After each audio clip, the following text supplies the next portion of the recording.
తమిళనాడులో సంచలన విజయం సాధించిన తమిళగ వెట్రి కజగం 234 అసెంబ్లీ స్థానాలు ఉన్న తమిళనాడులో అసెంబ్లీలో మొత్తం 108 స్థానాల్లో జెండా ఎగురవేసింది. సింగిల్ లార్జెస్ట్ పార్టీగా అవతరించింది.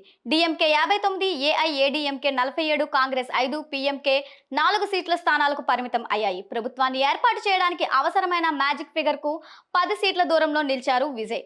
కాంగ్రెస్ మద్దతును తీసుకునే అవకాశాలు ఉన్నాయి. ఈ పరిస్థితుల్లో టీవీకేకు మద్దతు ఇవ్వడానికి ఏఐఏడీఎంకే సైతం ముందుకు రావడం ప్రాధాన్యతను సంతరించుకుంది.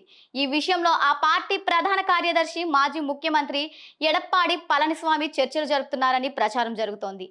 టీవీకే అధికారంలోనికి రాకుండా అడ్డుకోవడానికి డిఎంకే, ఏఐఏడీఎంకే మధ్య పొత్తు కుదరవచ్చని, సుస్థిర ప్రభుత్వాన్ని ఏర్పాటు చేయడంలో భాగంగా ఈ రెండు పార్టీల మధ్య ఈ చర్చలు జరుగుతున్నాయనే వార్తలు వచ్చాయి. ఈ పరిస్థితుల మధ్య మరొక ట్విస్ట్ తెరపైకి వచ్చింది. బీజేపీతో తెగదెంపులు చేసుకోవాలని ఏఐఏడీఎంకే భావిస్తున్నట్లు ఇండియా టుడే తెలిపింది. దీనిపై ఓ ప్రత్యేక కథనాన్ని ప్రచురించింది. అన్నా డిఎంకేకు చెందిన విశ్వసనీయ వర్గాలను తన కథనంలో సూచించింది. పళనిస్వామిని సన్నిహిత వర్గాల ద్వారా ఈ సమాచారం అందినట్లు వివరించింది. ఎన్డీఏ నుండి వైదొలగడంతో సహా విస్తృత రాజకీయ సర్దుబాట్లను పరిశీలిస్తుంది ఏఐఏడీఎంకే.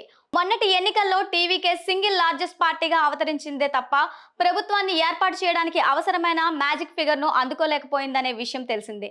దీంతో ఇతర పార్టీల సహకారం తప్పనిసరి అయింది. ఇప్పటికే కాంగ్రెస్ మద్దతు ప్రకటించింది కానీ సీట్లు చాలవు. కాంగ్రెస్ నుంచి గెలిచింది 5 మందే.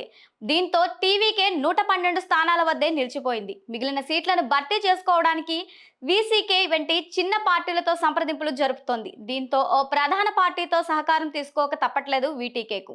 ఈ క్రమంలో ఏఐఏడీఎంకే ముందుకొచ్చింది. అన్నా డిఎంకేతో కలిసి ప్రభుత్వాన్ని ఏర్పాటు చేసే ఆలోచన తమకు ఎంత మాత్రం లేదని డిఎంకే కూడా తేల్చి చెప్పడంతో విజయ్తో చేతులు కలపడానికి ఏఐఏడీఎంకేకు లైన్ క్లియర్ అయిపోయింది. ఇక్కడ బీజేపీతో ఉన్న పొత్తు అడ్డుగా ఉంటుందన్న నేపథ్యంలో తెగదెంపులు చేసుకోవాలని పళనిస్వామి నిర్ణయించుకున్నట్లు ఇండియా టుడే పేర్కొంది.